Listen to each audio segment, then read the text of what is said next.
guys hear me now? Yes. Yep. Yeah. Okay, I found the connection. I found the setting. Good. Yeah, I'm supposed to use same as system, and then it puts me where I want to be.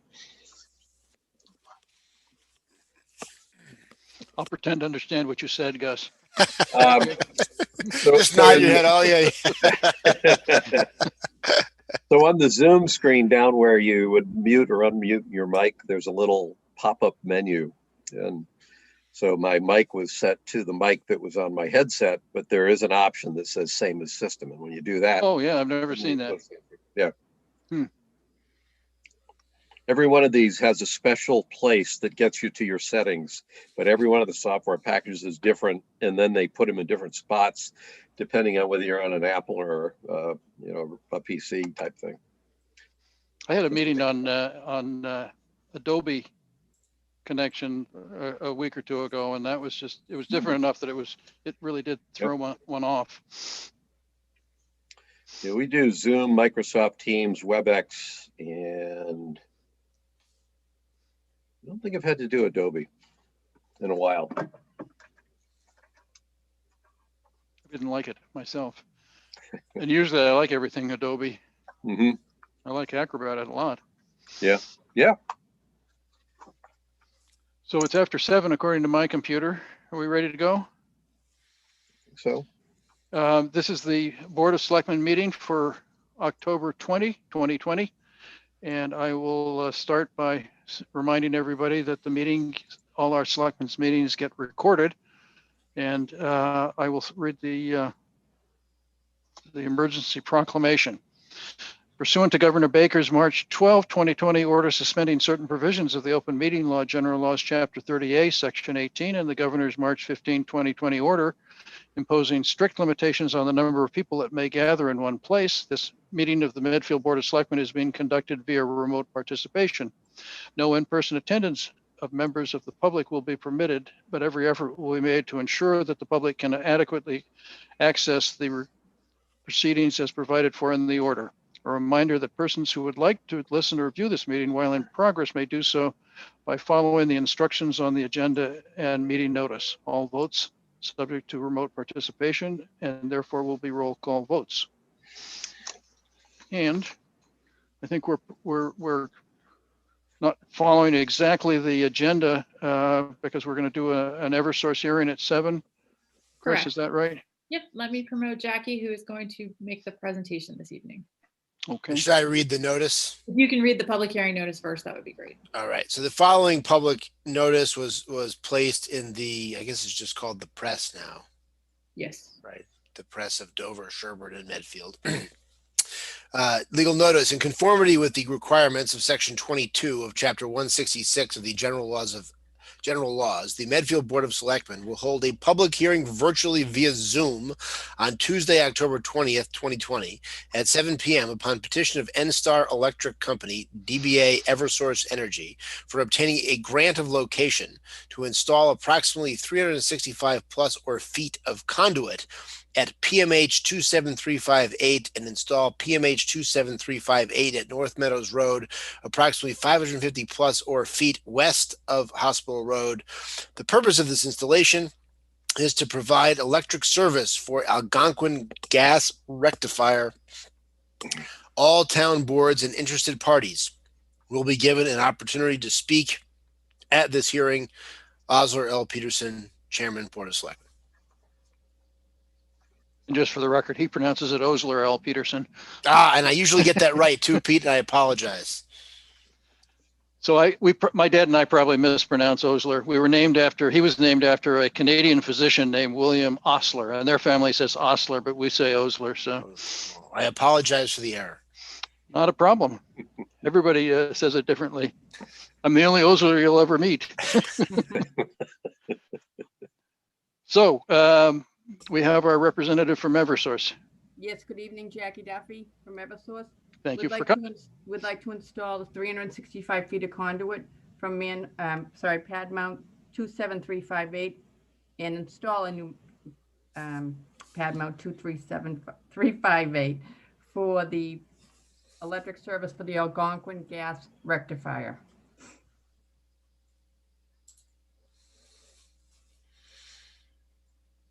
I'm not quite sure where this is, Jackie. Is that near the river?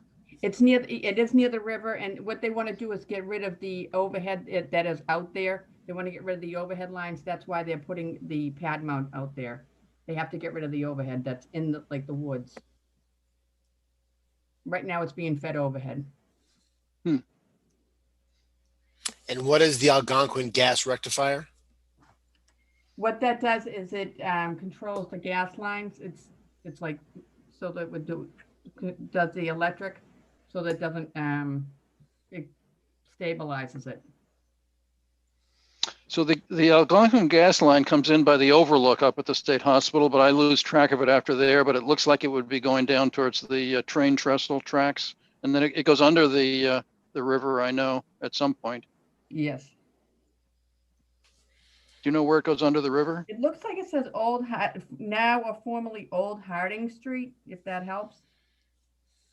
Yes, that might be the near Death Bridge, the old road that goes down to the river across from. Death Bridge? That doesn't sound very nice. It was a Death family. Oh. Apparently, that's what I'm told. Jackie, we have a question. Is the gas rectifier already existing there? Yes, it is. Okay. This is going to take an existing electrical line that's up in the air on a post and put it underground. Yes, because they have to get it out of the woods. And is this being done? And I get with all the mergers and everything, I get a little bit mixed up. Is this being done in Eversource's capacity as the gas company or as the electric company? As the electric company. Okay. So this is the electric company putting its wires down as opposed to the gas Right. company having the electric company move the wires down. Right. Okay. A little Just confusing with to everybody. just to orient on location again, just a little bit harder. So the diagram I see, this is just off North Meadows Road. It's on like I don't North know Meadows. this. It's on, from my sketch, it's on North Meadows Road. So it's on North Meadows Road. So there, Yes. I'm looking at a sketch that shows it looks like a driveway off of North Meadows Road that has some boulders along it. And yet the Charles River, it's definitely on the Medfield side of the Charles River. Oh, I see the boulders, yes. So like, I'm trying to think, is this where the Medfield Cemetery is? I think it's close to the cemetery. Because I can't think of any other driveway that goes off of North Meadows. That's on our side of the Charles River between Hospital Road and the Charles, other than that, unless there's one more on the other side of the woods where the cemetery driveway is. Maybe there's one more on the open space on the other side. But at any rate, what it's clear is this is on North Meadows Road. It's not buried in the woods. It's not, to your point, Pete, it's not somewhere over by the overlook or anything like this. This is on North Meadows Road. It is. Somewhere short of the bridge, so short of Charles River.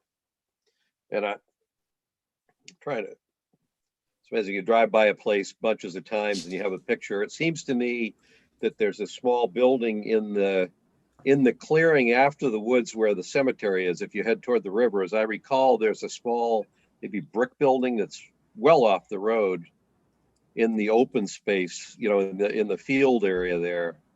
So it almost sounds like it would be somewhere in that direction.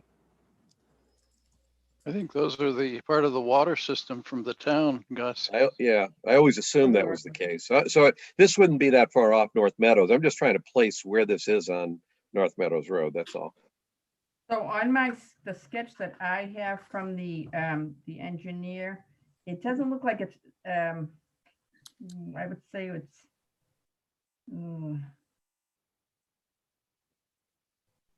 it's to the left, so it would be to the left of the Charles River. Hold on. I think I can get a map for you. Hold on. To better orient you. Hold on.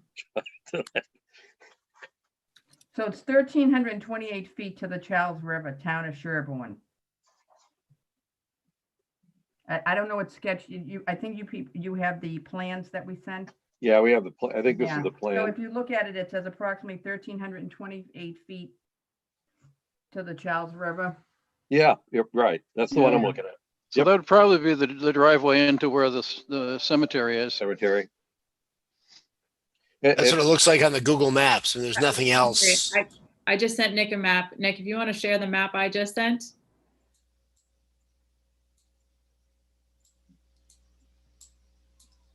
One second, just pulling it up.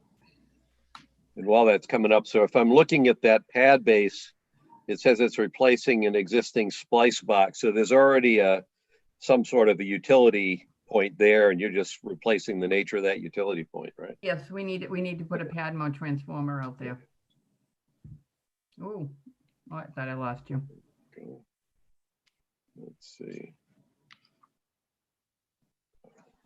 So this highlighted parcel is map and parcel is 70006 for reference on your plot plan that Eversource sent.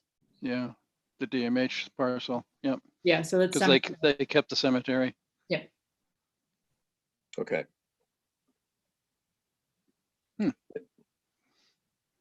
Interesting. So that actually fits in with my understanding that the Algonquin crosses the river down at the bottom left of that plan. When I was on the ZBA, we had some sort of thing that we needed to permit, and I think they were putting an electrical field around the pipeline going under the river for some reason. Any further questions from my colleagues? Nope. I have two questions from the audience. Bill Massaro would like to know, Jackie, is there any wetlands work? Would you need to contact DEP or the Medfield Concom? That I am not sure of. I can find out about that. Okay. And then we have another question from Nate Bazinet. What is the plan for the existing poles? What existing poles? The ones that are in the woods, you mean? Yes. Yep. Oh, they would be removed. Okay.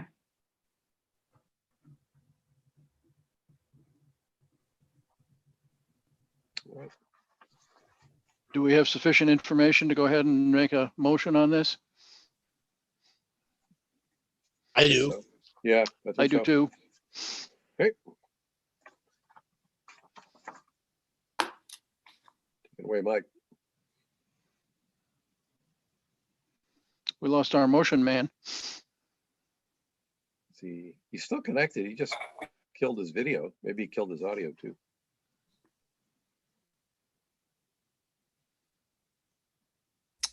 Hold on. We can hear you, but not see you, Mike. All right, well, that's fine. Oh, Yeah, I'm back. now we see you. Yeah. Well, now I'm gone again. It's been doing this. I have no idea why, so it'll happen from time to time. Do we have to close the public hearing first? You have to close the hearing first. All right, I would declare the hearing closed at this point. All right, and then I would move that we approve the request of NSTAR doing business as Eversource Energy to install missing the terminology, I apologize.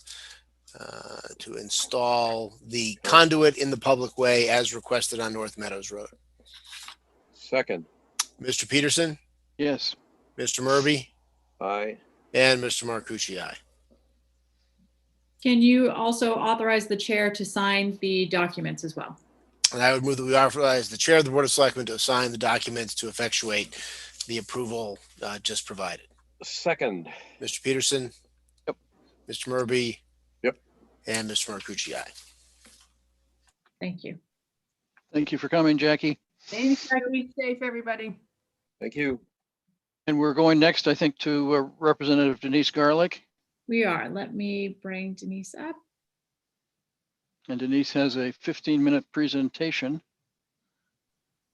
And then it's going to do questions from the board. The warrant committee is also posted and is attending.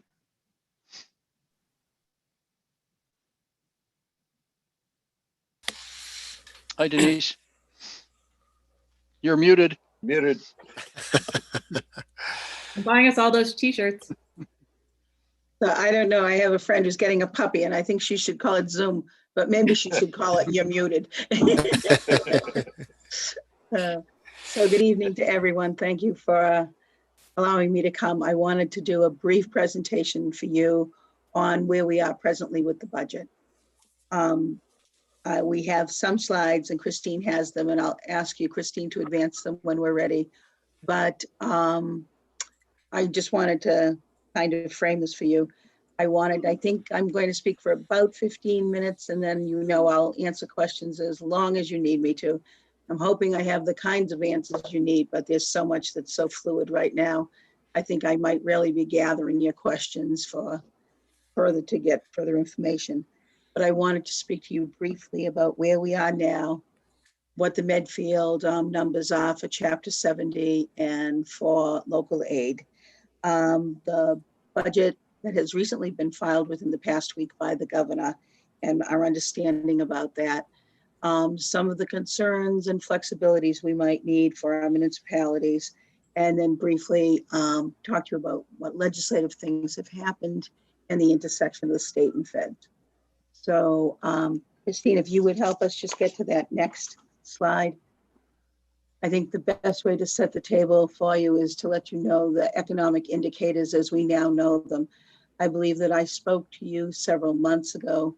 Since that time, the Ways and Means Committee that I am the vice chair of, we have again convened the economic experts related to Massachusetts, where we stand in Massachusetts, and gotten a wide range of information about where they believe we are and what they're predicting for the future.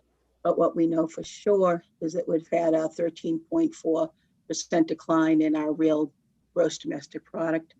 We know that at one point during this COVID time since March, Massachusetts had the highest unemployment in the nation, topping out over 16%. But as of October, we are at 9.6% unemployment. And we know that, I think at one point when I talked to you, the range that we were hearing about the projected budget deficit was anywhere from 1.7 million to over 6.5 million. And now, given the input that we have and the consensus on revenue and the number that the governor has predicated the budget on, we believe we have a $3.6 billion estimated decline in state revenue for fiscal year 2021. And on our next slide, I want to share with you and why I thought it was important that I have an opportunity to speak to you now, and that I will come anytime you need me, and we might want to do this every couple of months as you request.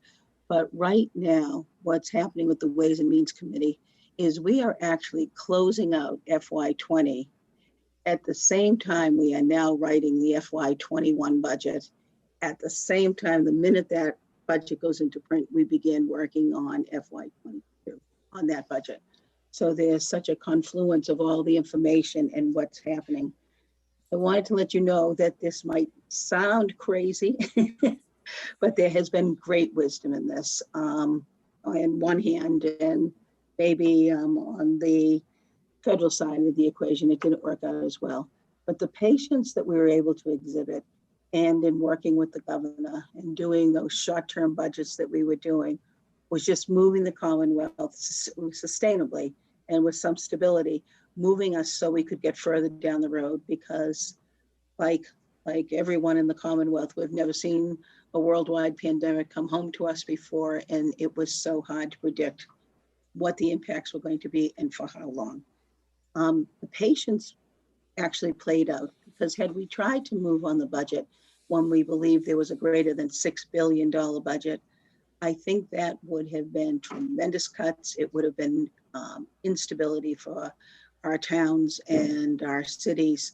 And time actually proved to us that we were able to, the revenues are increasing month by month. And so we are not in the place that we would have been if we had tried to move on a budget in July of this year.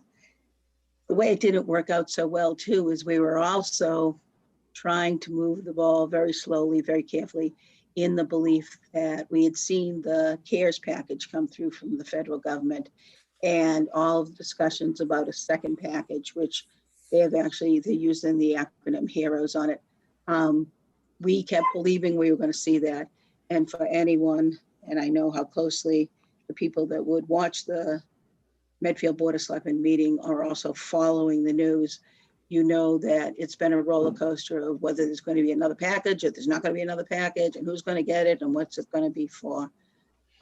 We are still hopeful that we will see more money from the federal government that would make a huge difference for our Commonwealth going forward. And when when the chair of Ways and Means has been asked what is the most important thing that we need in a package from the federal government, we're saying that we need it to be timely and we need it to be flexible. One of the things that happened with the CARES money that came into the Commonwealth is when we had gone through the 2008 recession, there was the ARA money. You might remember that acronym. And the ARA money just came into the Commonwealth, and we had a lot of flexibility about how to use it and where to use it. And for Medfield and for the other towns I represented, that money was used to stabilize our education budgets.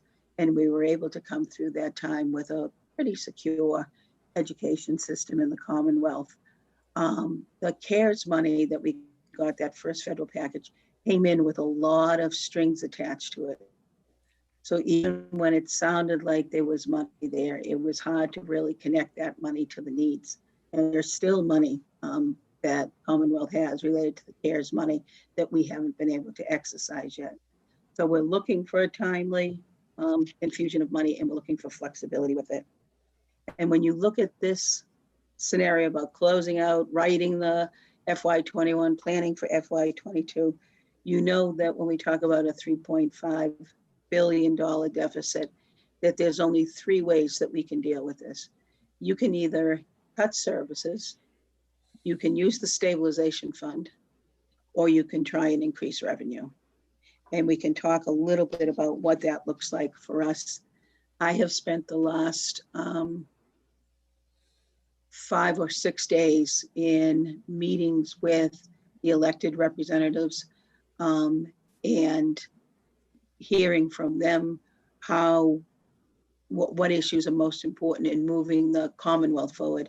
And interestingly enough, this has been a very affirming exercise for me. These calls, as you can imagine, are intense. The chair and I have dealt with every single member in the legislature now, but it is very reaffirming to me that the elected folks are thinking about the high level needs we need for sustainability and stability of the Commonwealth. So the first promise that, if we go to the next slide, Christine, the first promise that the legislature made in conjunction with the governor, and it is a promise that we have kept, and it's a promise that we intend to keep, even though it limits kind of other ways we could look at the budget, is we are holding local aid and the Chapter 70 money stable as predicted for you in the governor's budget in FY21. So for Medfield, that means the 1.5, a little bit more than that, $1 million in local aid. And in the Chapter 70 money, it's the 6.2 plus $1 million in Chapter 70. We have held that Chapter 70 money stable, and we have added $106 million to that to cover for inflation. I'm sure we might talk about the Student Opportunity Act in the question period, but this is what we've been able to do to give the cities and towns a sense of how you yourselves could plan your budget. And I know in my conversations with Christine, this was really important several months ago as you were thinking about town meeting and you were thinking about the budget and how to move forward. The next slide is about, so now what you have seen released is a revised FY21 budget from the governor. So I know we've all had this conversation before, but you know the budget process traditionally is that the governor comes out with a budget in January, and it's either called the H1 budget if it's his first year of the session, or the H2 budget if it's the second year of the session. The House then looks at that budget and develops their budget, our budget, related to the needs of the Commonwealth. And that often is, all of that work happens in the March and April period. And we come out with a budget at the week after school vacation. By the Friday, we have delivered a budget. The Senate then takes up that budget, looks at it, and does their work and comes out with the Senate budget the week before Memorial Day. And then there's that period of reconciliation with the conference committees, and we finally have a budget as we move into July. This year, of course, the governor came out with his budget in January. The House, as we were preparing our budget, we entered the COVID-19 time with the state of emergency in the Commonwealth on March 10th. So we didn't develop that budget, hence the patience, hence working through that time. The governor has now come out with a revised budget as of last week. One of the things is this is now a 45.5 billion, maybe very counterintuitive to anyone who remembers that the original budget in January was $43 billion. So how do we have this deficit and how do we come out with a budget that's higher?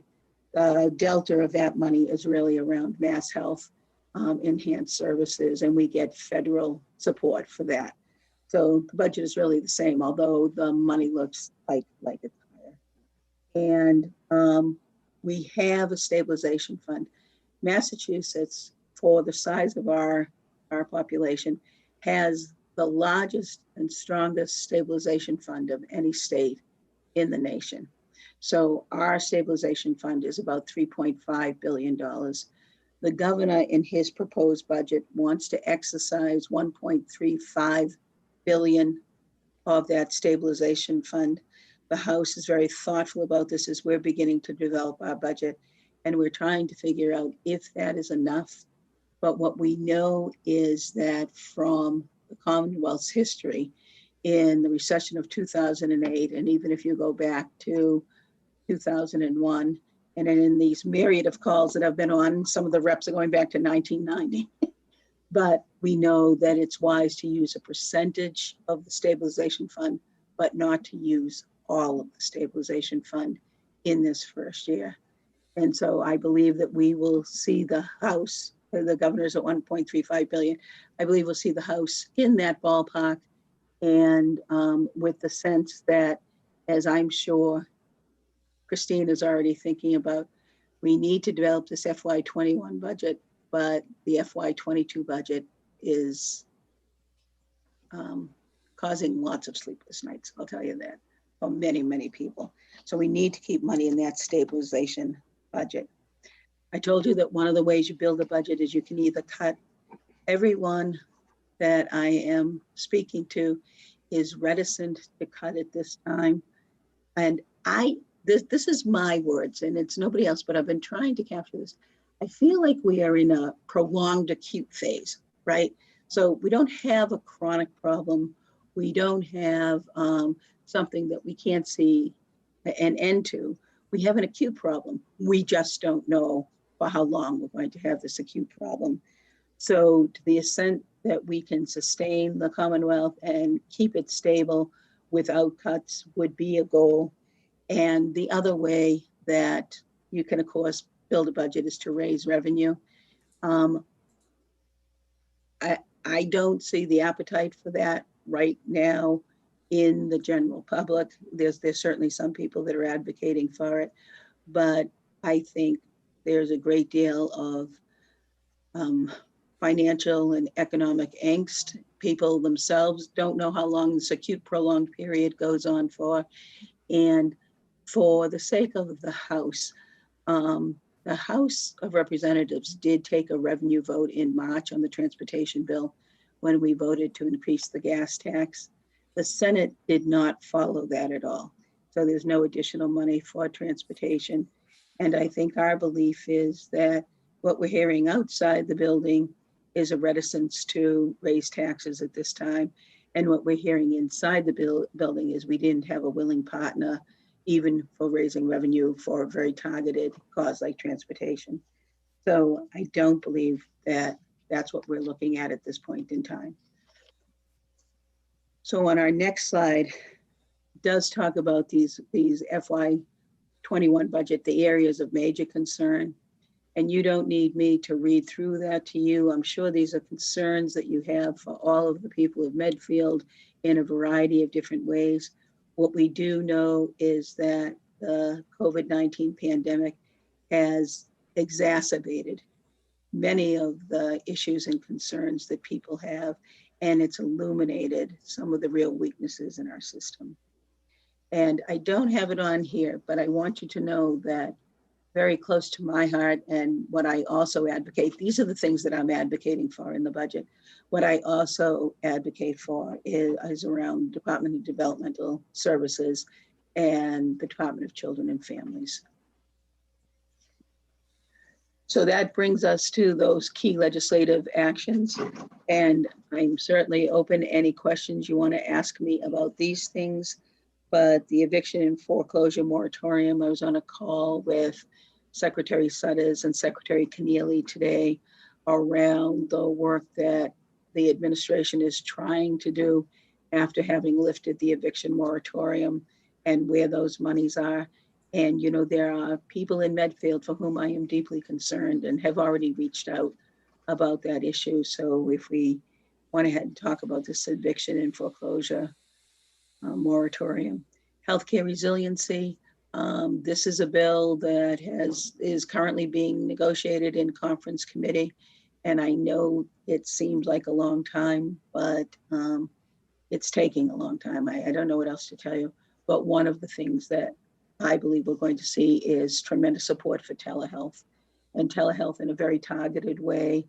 We've seen that it's very helpful in this COVID-19 time related to asthma and to diabetes, and stunningly helpful related to mental health issues.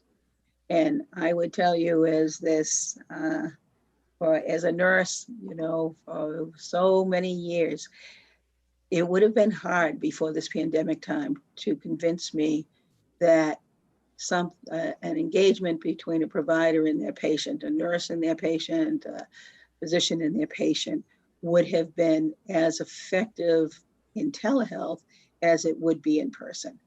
But in fact, we've really witnessed the great benefit to this, and particularly with people with mental health, much more compliance with visits, much more able to engage in a therapeutic way. So we have seen that. You know, the law enforcement bill is pending in conference committee.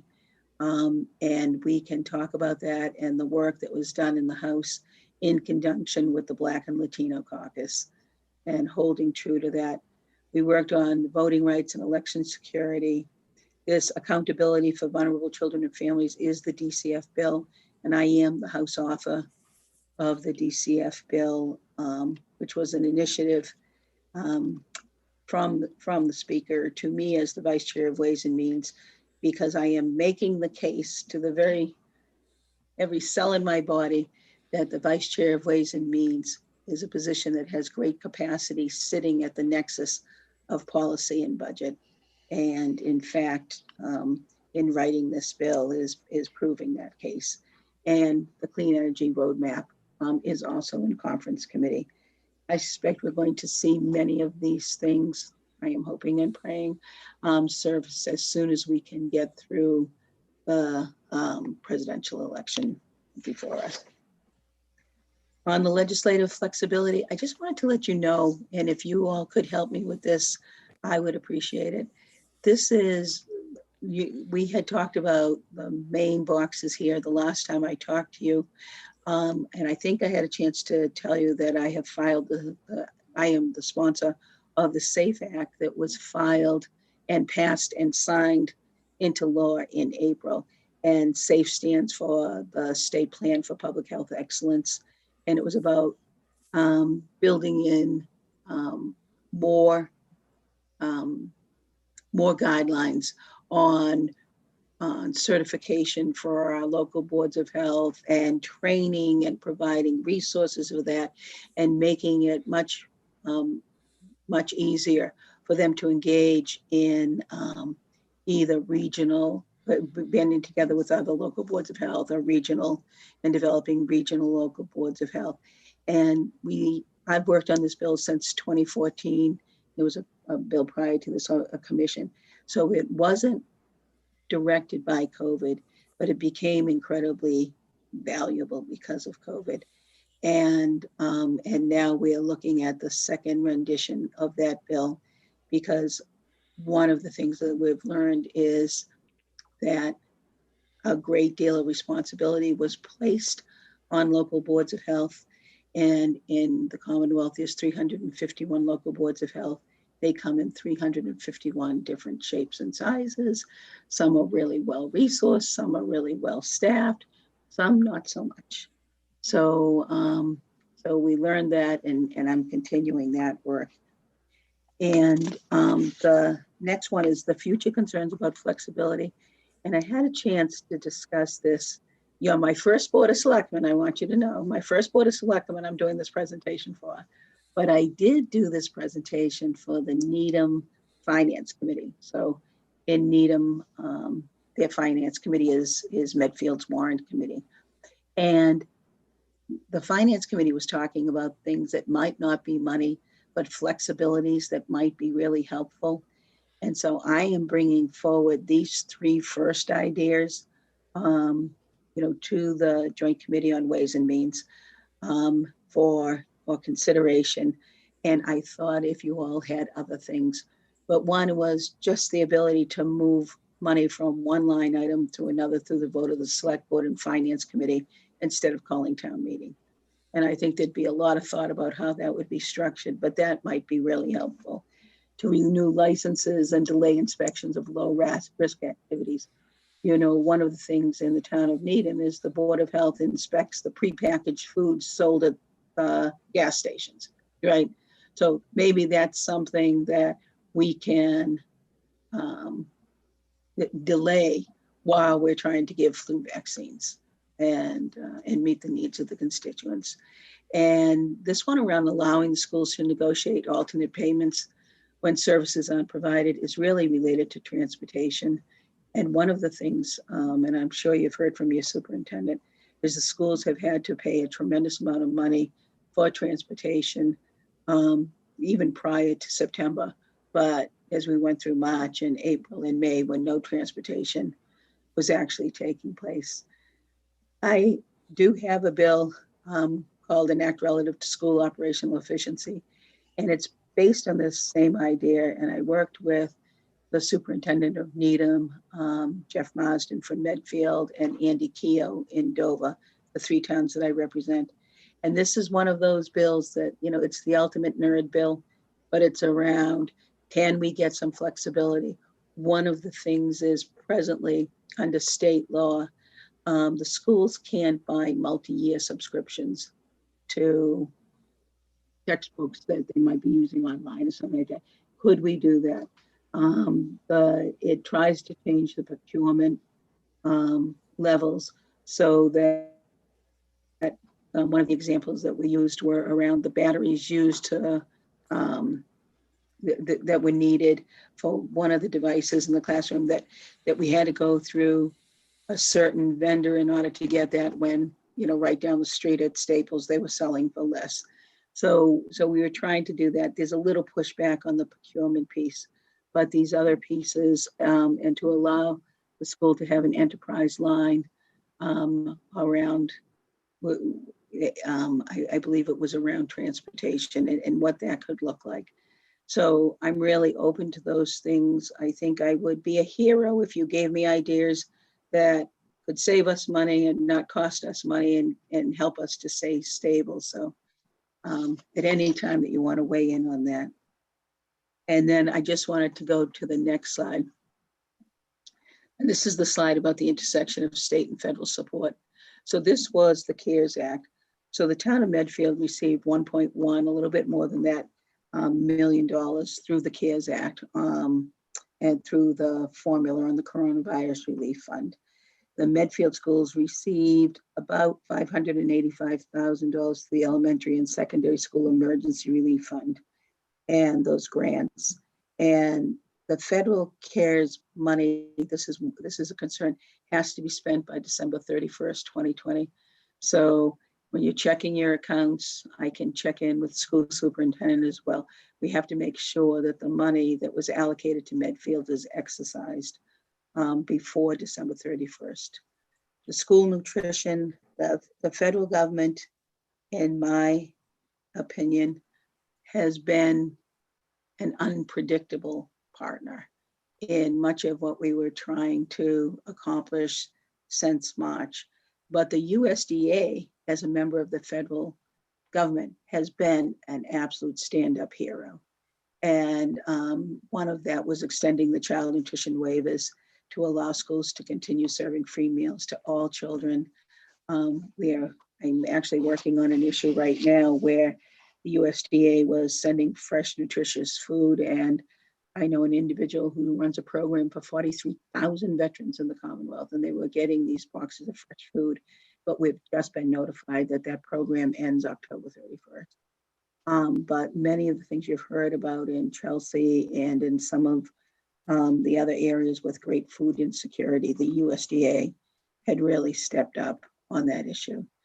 And then I'm sure that there's so much concern with particularly our small business owners around the and workers around unemployment. For our workers, you know, the extra $600 benefit has expired, and we're beginning to see the real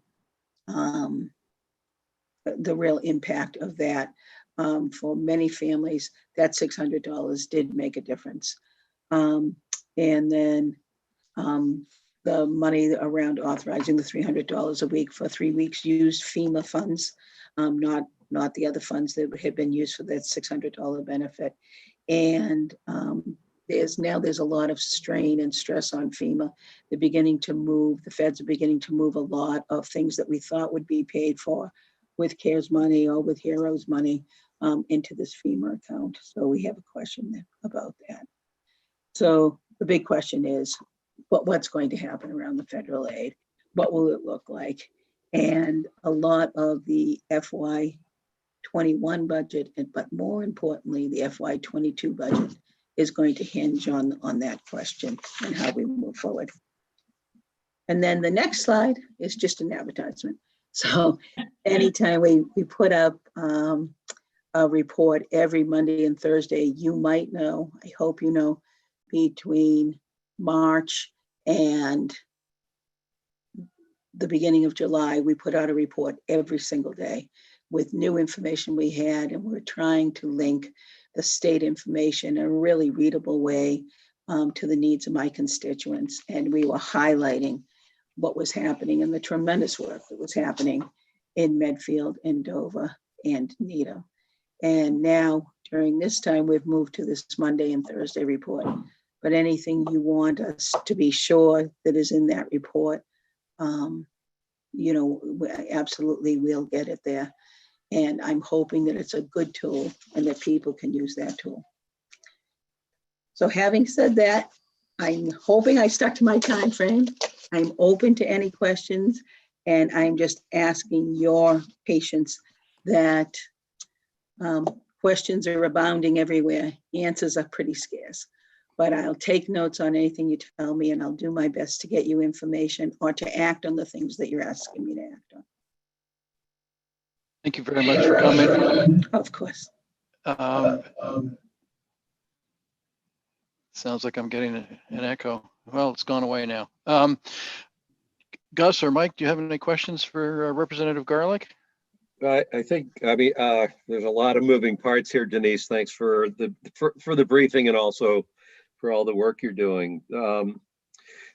I just want to check. I'm really simplifying the message here, so I want to make sure I walk away with at least the top line message. It sounds like with FY21, what we can expect at this point is that the FY21 budget for our town, from the standpoint of state support, is going to be equal to what we got in FY20. So at least we know where before we were trying to handicap the reduction in funds, we're dealing with more or less an equal level of funds right now. And with the possibility that federal funds could come in before the end of the fiscal year, then that would be good news. The second point Can I just Sure. ring on that? That's not my understanding. Aren't there other state funds that are not being supported at the same level, Denise? So, yeah, so it's the chapter, I assume that what Gus was talking about is the Chapter 70 money, right? Mm-hmm. Which is the education money. And local aid. And the local aid money or the UGA money, right? Yep. That is stable, that is promised. And we're Yeah. holding to that promise. Aren't there other state monies that are not being supported at that level? Like So chapter no, 90? so the whole budget isn't level funded, but it's very close to being level funded. But the whole budget is not level funded. Pete, you're right. You're right. Okay, all right. So I guess maybe Pete, that was a good question, but that raises a question for any of the funding that would come directly into the town. My question had to do with town budget and town budget support. Are there any categories of state funding that will affect our town in a significant way that are not at least level funded from FY20? Good. So I defer to Christine on all the revenue streams, but I would think the biggest one that would be on your mind is the Chapter 90 funds, right? Mhm. Those are the road and bridges funders. That's, how there is discretion in how the town uses that. So that is not, that is something we're going to strive to make sure that the towns have, but that's not a promise. Okay. And then the other thing I had was probably a pointless question to ask you because I don't think you have the answer. What's the current perspective on FY22 for the state? If that's even an intelligent question for me to ask at this point. So I think it's an intelligent question, of course, Gus.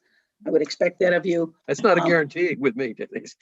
But I have to tell you, it's very grim. It's very grim. And that is the worry out there.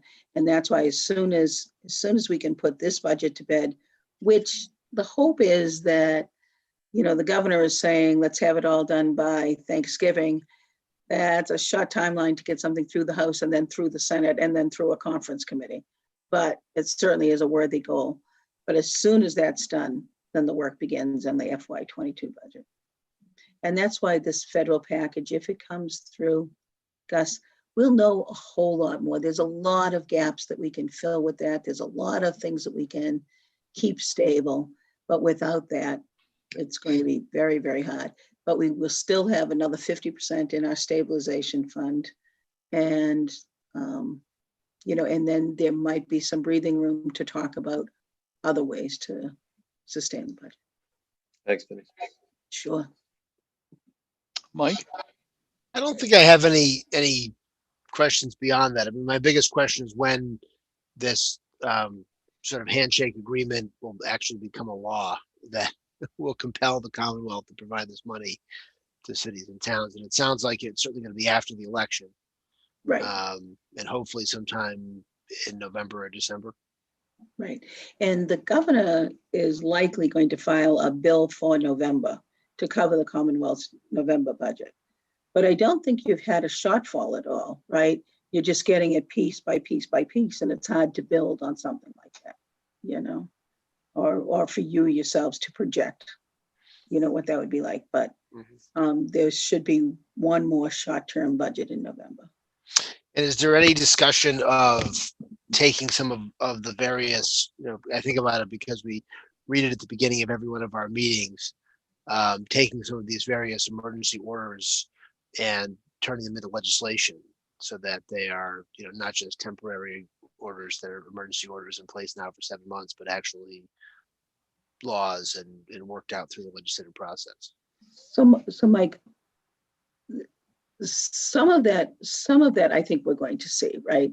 So when we look at the guidances and the advisories that we've gotten while the state is still in a state of emergency, right? We're still in a state of emergency.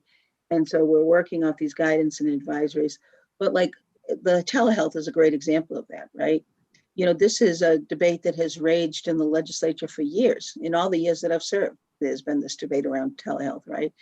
And it came out, all the permissions to do this and how to do this came out through an advisory. I think that's something we're going to see us hanging on to. I think that there are other things that there would be a pushback from, the public if that they then became laws. And I think the reason I wanted to go over the legislation that we had enacted is we have only since March, we have enacted legislation that was directly COVID related. and just tried to stay right in that lane. And that took a lot of discipline for the world where I come from to stay in that lane. And we did that. And I think what we're going to see, Mike, is as people begin to see more daylight, I think we're going to see a whole lot, a real flurry of how to move legislation. But right now, I haven't heard or I haven't seen legislation that's been filed related to these advisories, although I think I will by December when, we start a new session in January. So we're going to have a filing deadline. We see on average 6,000 bills, more than 6,500 bills actually filed for a new session. I suspect we're going to see more of that going forward. Mike, can I ask you a question? Is there something that you thought particularly had worked well and that you were wishing that don't let this disappear? Yeah, It's more just sort of the lawyer and fan of constitutions in me. The emergency orders really should be temporary, right? You really shouldn't have emergency orders in place, absent a war. And so it does seem like a lot of these things that really are legislative acts from the governor at some point should have the benefit of actual legislation, particularly since nobody has sort of declared or decided or given any sense of when we're going to decide we're going to be out of it. And that seems like something that would be helpful for us to know in terms of planning. And right now, I think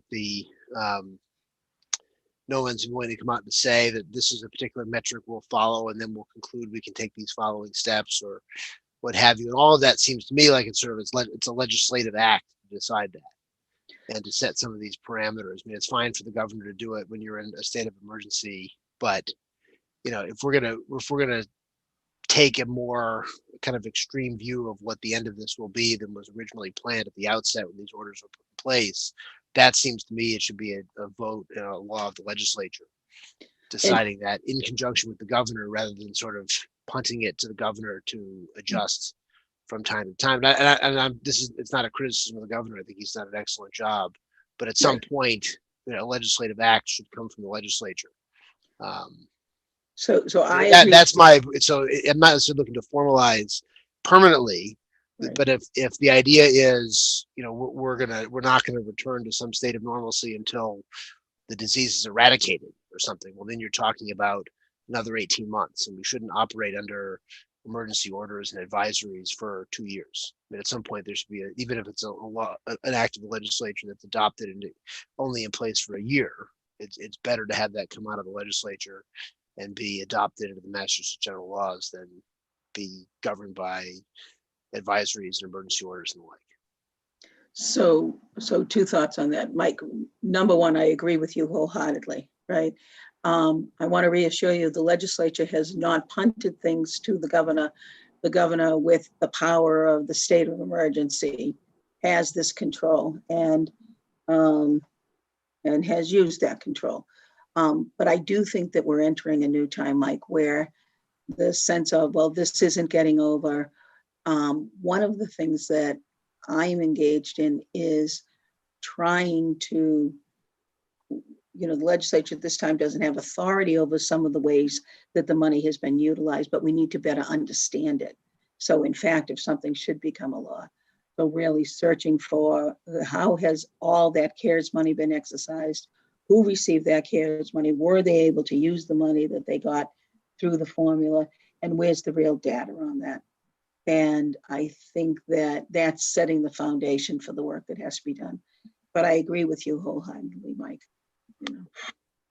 So Representative Garlick, I actually have a follow-up about the CARES money.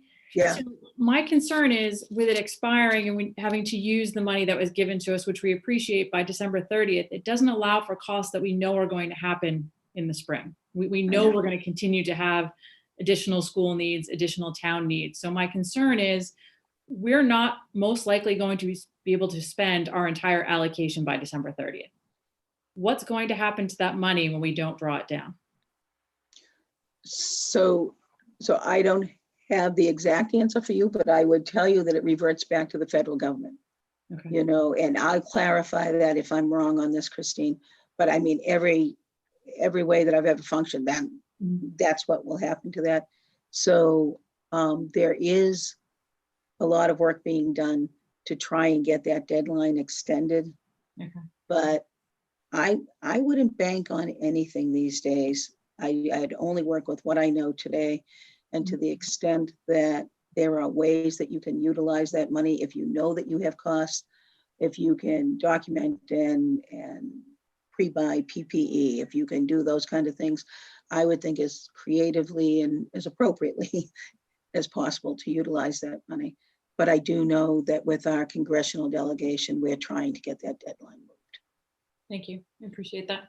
But don't leave money on the table. I'm curious, Representative, as to what sort of timeline the legislature is thinking for how long the virus is going to be severely affecting us.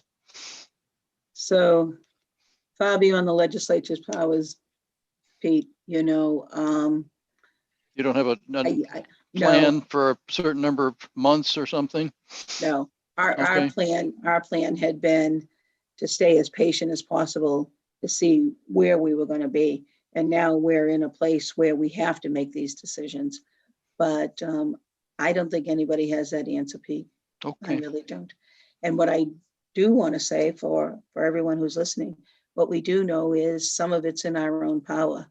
If people can do the very best, what's happening now in what looks like the second surge of this virus in our Commonwealth is community spread. And we're seeing very real data. And for anyone who's trying to get more data on the DPH has a dashboard, but we're seeing that data is beginning to tell us that there's real spread between asymptomatic carriers and these groups where people think, oh, I know all these folks, we're all safe. And so they're not wearing their masks and they're not hand washing and that kind of stuff. And we're seeing the spread there. So to everyone who is tired and angry about this virus, like I'm tired and angry about this virus, we have to use the power we have to deal with it.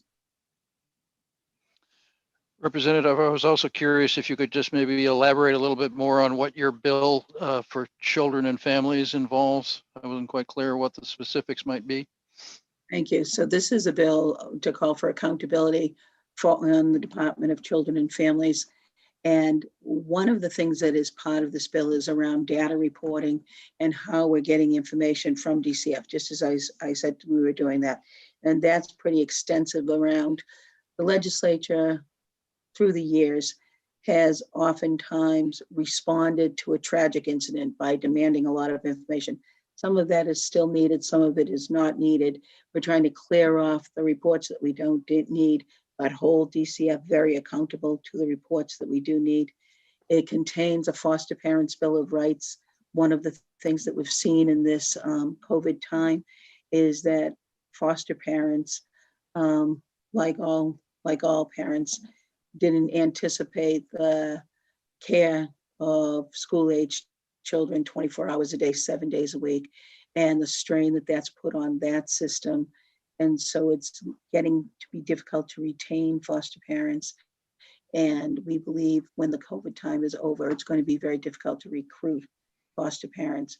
So we're trying to shore up that system related to foster parents. It's got a whole section in on quality improvement.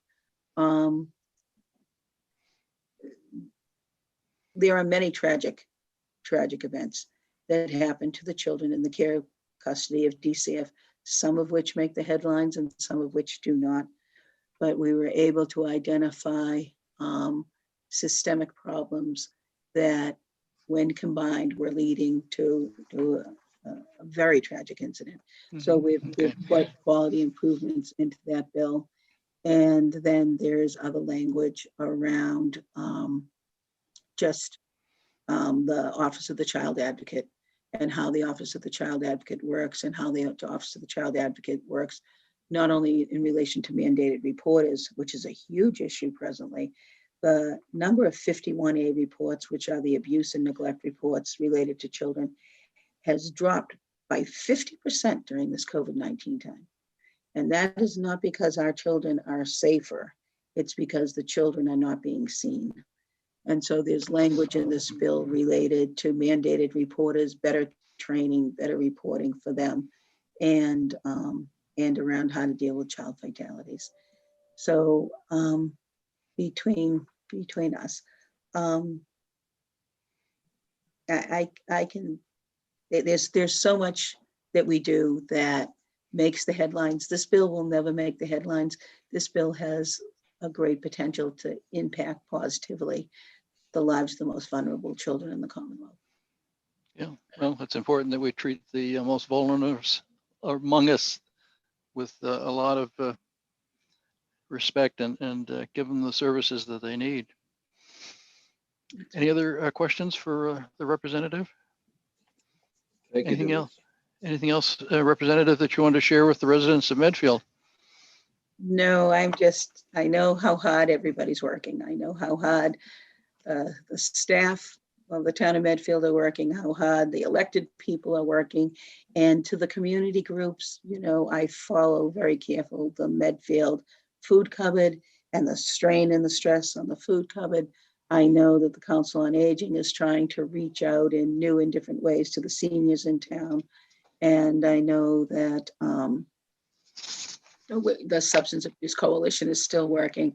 I stay in contact with the superintendent, and I'm very proud to represent Medfield, particularly at a time like this. You might be interested to know that I reached out to the Needham Community Council, is it called? Yes. Yeah. Today, we got at the Medfield Foundation got a bunch of data on the similar groups in similar towns, and one of the towns that we got data on was the Needham Community Council, who raises over $700,000 a year, and pours it back into the town of Needham. So I was reaching out to them to find out how I could find some tips from them on how to do it better in Medfield.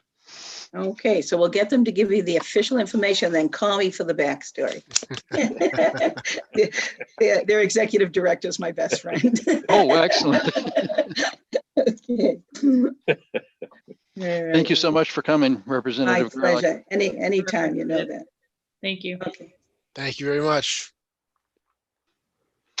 Our next appointment is with John Thompson, discussing a letter to send for environmental and discussion of the access road. This is the Medfield State Hospital land that is still in the state DCAM custody. It's supposed to go over to DCR eventually along the overlook area. The town has told the state that we exercised our rights under the agreement to ask them to create their own access way to the overlook, basically. Nice background, John.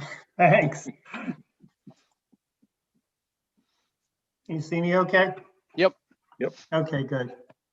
So this letter is a letter that's going to the Commission of DCAM with a couple of objectives. The first one in section A is to ask DCAM some questions regarding their sampling that was done in May, so we can get a better snapshot of the ground conditions in the laundry parcel. And if you remember, the laundry parcel is critical to the redevelopment of the hospital. It's a significant piece, and it's a beautiful portion of land that will revert to the town once the cleanup is done. So these questions will give us a better picture of the current status of the laundry parcel, and really leads to asking DCAM, how do they plan to clean it up?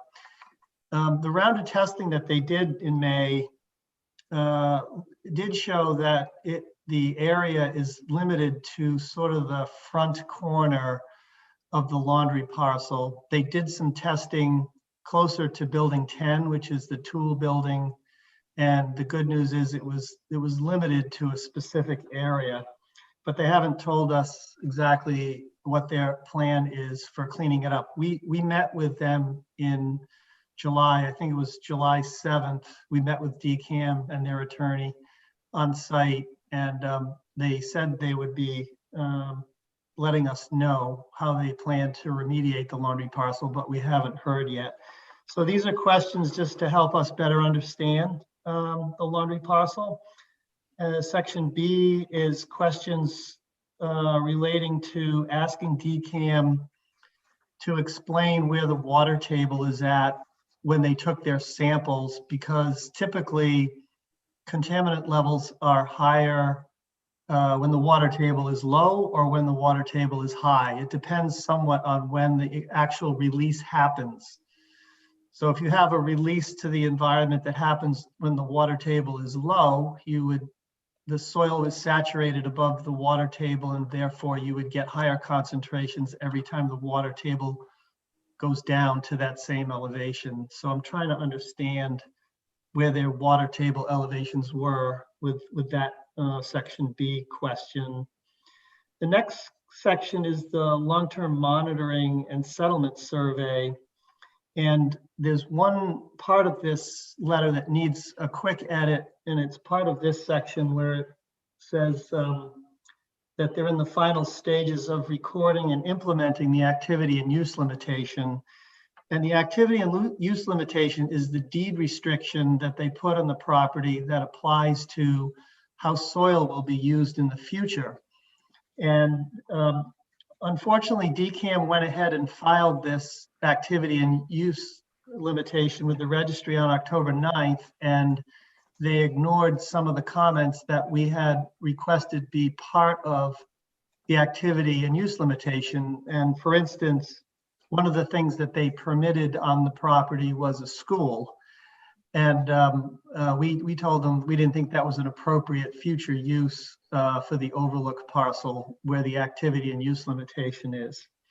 If you remember, the overlook is separated into two basic areas. One was called the relocation area, and that's where they took the contaminated soil and capped it and created that upper overlook area. And that relocation area goes down to and beyond the gas line, the Algonquin gas line area. And below that, or lower elevation from that, is called the restoration area. This is where they restored the wetlands. So this activity and use limitation is meant to apply to the relocation area, the land where they relocated the landfill material underneath the cap.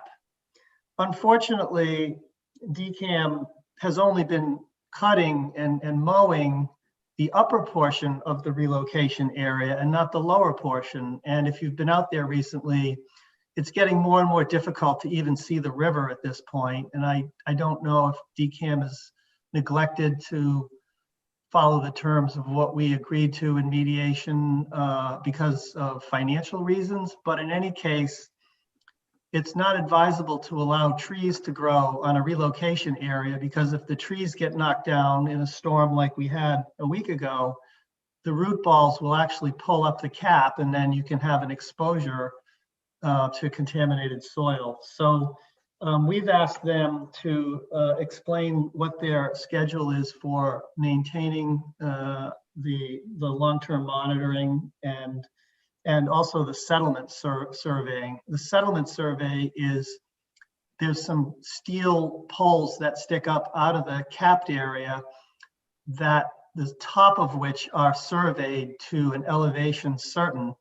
And what they do is they resurvey that twice a year to see if the whole thing is settling. It's basically like landfill settling.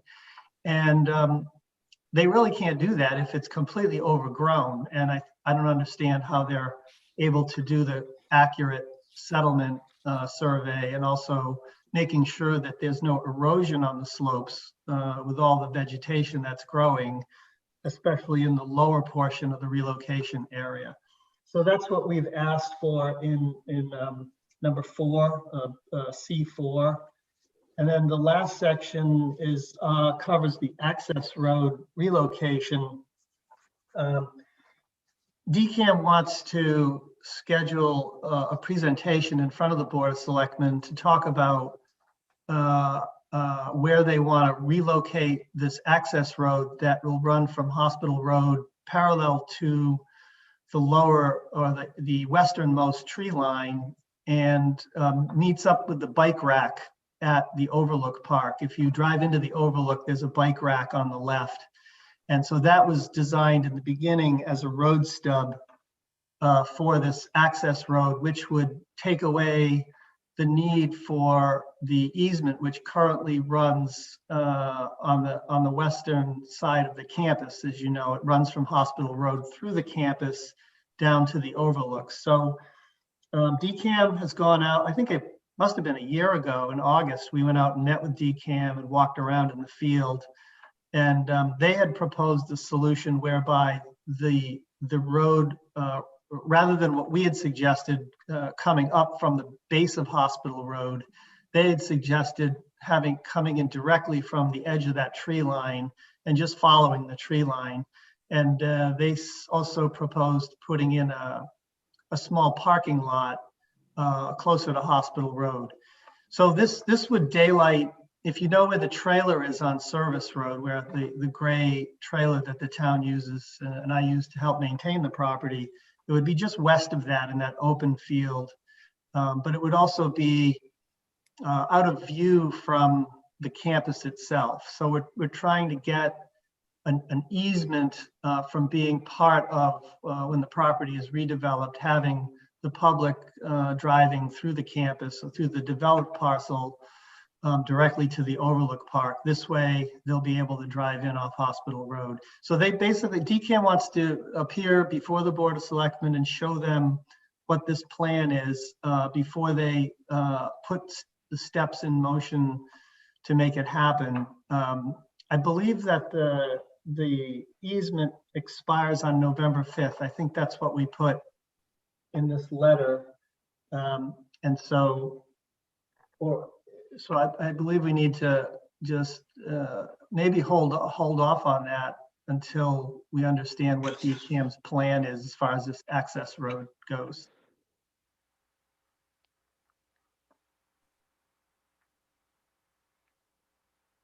Is that everything, John? Yeah, that's it, Pete. Thanks. Okay, thank you so much. Gus or Mike, questions? Got a couple, John. I want to go back to the AUL for a minute just to make sure I understand Yeah, sure. what you told us and how that fits the process. We had, you and I think Bill and maybe some others had given some comments on the original AUL, which did not get incorporated into the document that was filed, that has now been filed. Yes.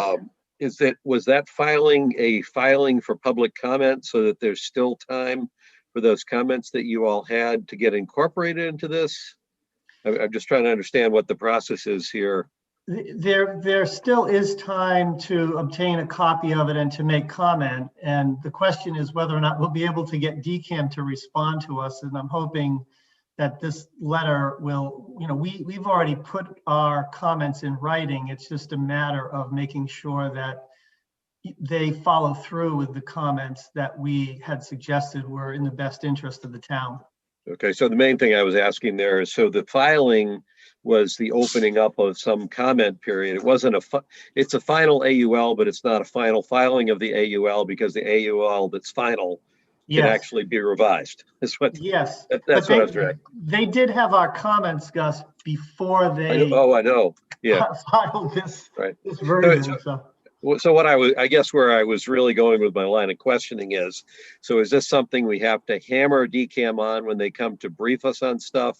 Is this something DCAM automatic? Do we have to resubmit it so that DCAM, as part of their normal process, incorporates or considers incorporating those changes? I'm looking for the action that comes out of I think we could, if with this letter, we can see how they respond, and if it's in a negative way to our proposed comments, I think maybe we could make that part of the agenda when they come to talk about the access road.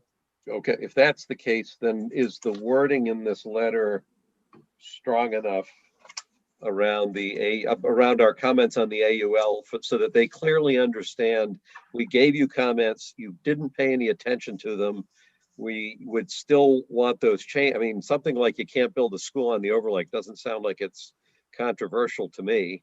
Unless they're talking about outward bound or something, but right. Yeah, I agree. I think you could make that language tougher there and more straightforward. Yeah. So that they understand. Yeah.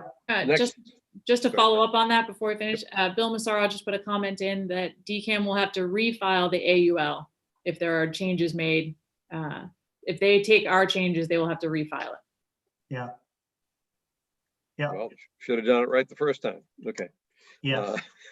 Next question. When you talk about the road that's coming up on the west side of the field, and it'll be entering the bike path, or the bike area there is how it would enter the parking area. I'm just curious, right now, there's sort of a, at least informal circular flow at that parking lot. And I'm trying to picture a new input coming in at the bike rack.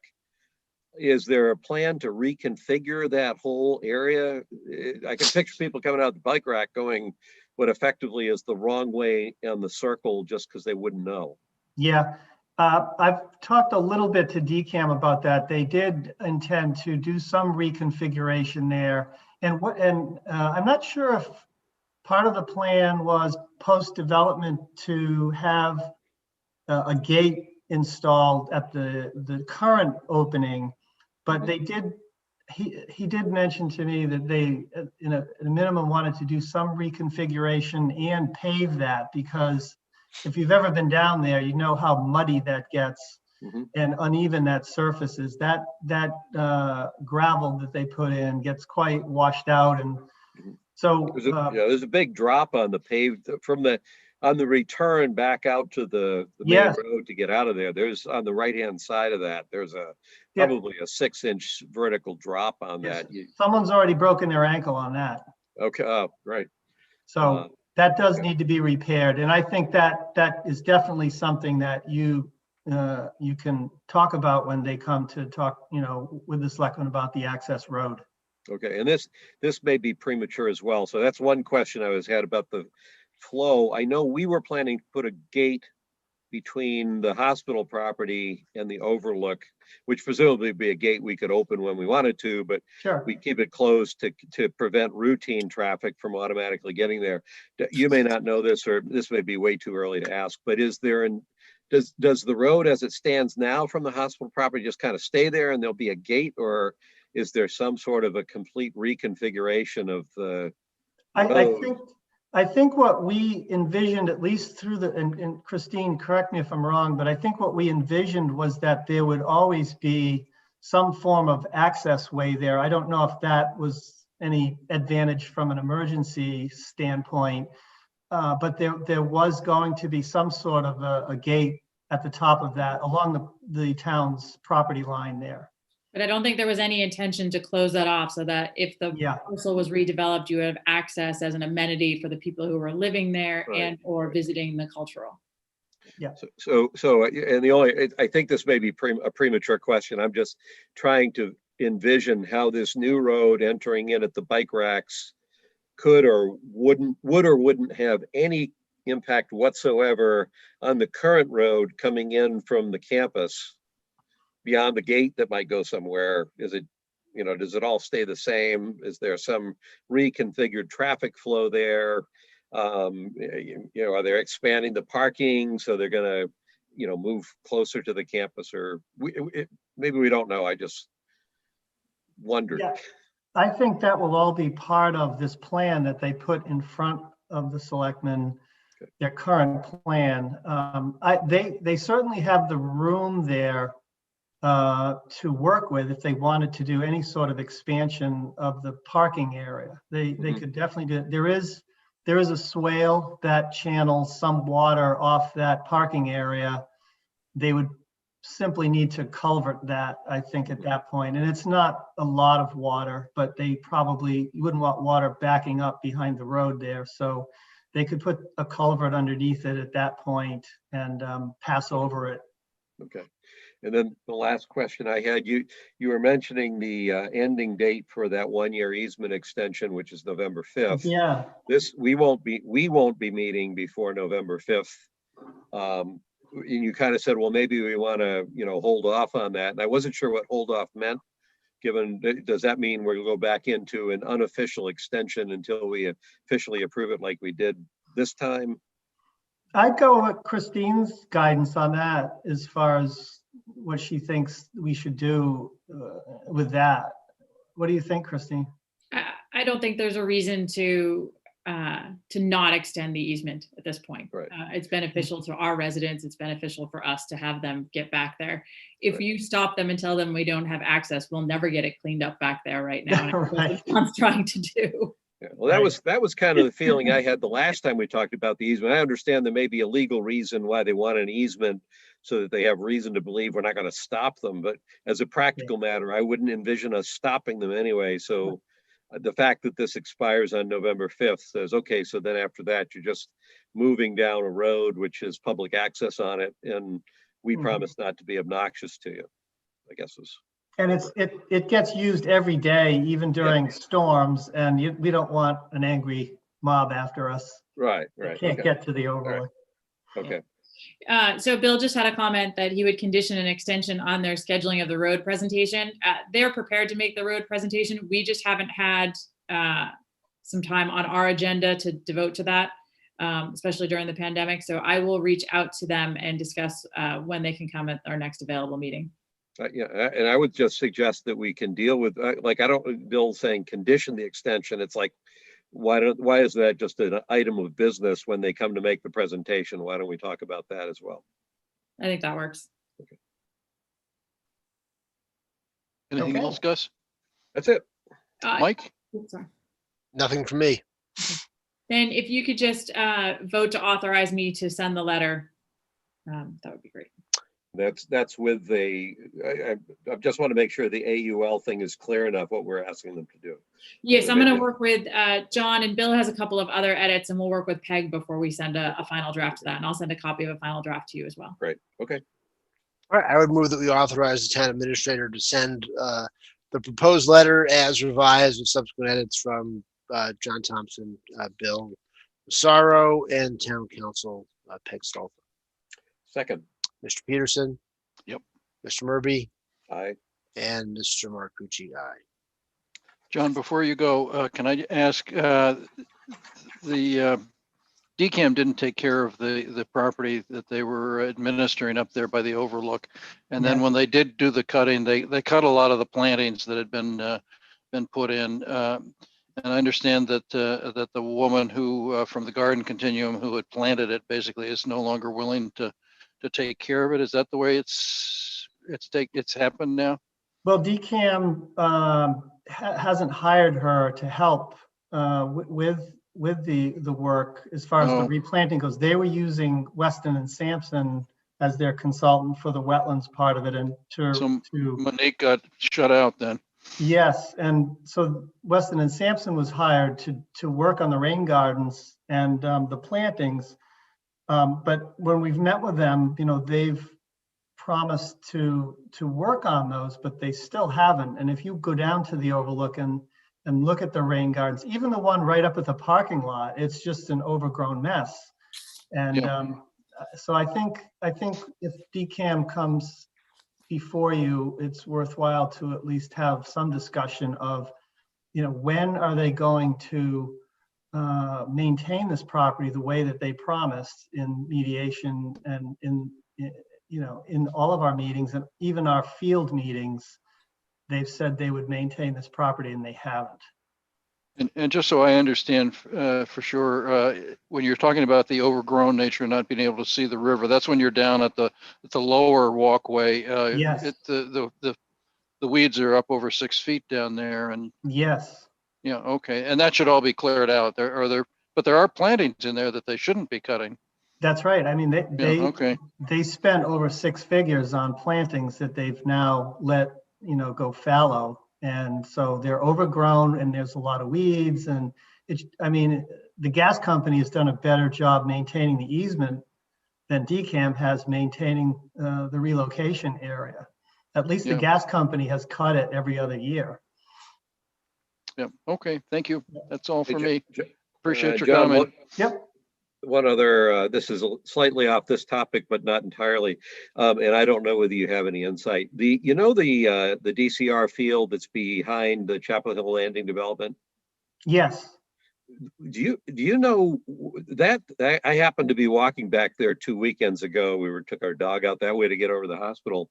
Whatever they did, it looks like they plowed it and it's like a washboard with like 6-inch ruts, and they're parallel. So this wasn't just like one dump truck that ran through on a muddy day. They've actually plowed it to where it's almost unwalkable because of this washboard that they've created. Do you know what they're doing with that?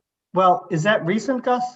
It's hard. No, it hasn't been plowed recently, or whatever they did. It hasn't been done recently, because when we went, it's all overgrown, but they're literally 6-inch ruts. So what my understanding of what happened over there was, a couple of years ago, there was a farmer that entered that property and turned the soil over with the intention of planting there. And a neighbor to the parcel complained about it to DCAM, and DCAM told the farmer to stop. And then DCAM didn't do anything about the portion that he had initially plowed. And so what you've got is that's not that. This isn't it, John. No, that I know what you're talking about there. That's been there for years. This current condition occurred somewhere over the summer, because it wasn't there in the spring, and it's there now. I don't know what that is. It's the entire, where that part was, it was a little bit of a pain to walk around. I always thought it was construction or something that had done that, but the entire field looks like it's maybe been turned over. Wow. But instead of being turned over again to flatten it out, it's just got these permanent ruts on the entire field. So you could walk around those ruts. That wasn't a big deal. And then you got to smooth ground. Now the whole thing is a washboard. Wow. I'll ask DCAM what's happened with that. And he may not even know, but I'll ask him. It's a mess. Yeah. That's a nice field too. It was. There were pumpkins growing there several years ago.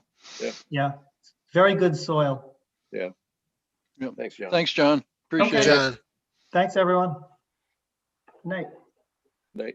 Next, we have Brett Poirier to discuss Halloween plans that Medfield TV has at the Medfield State Hospital.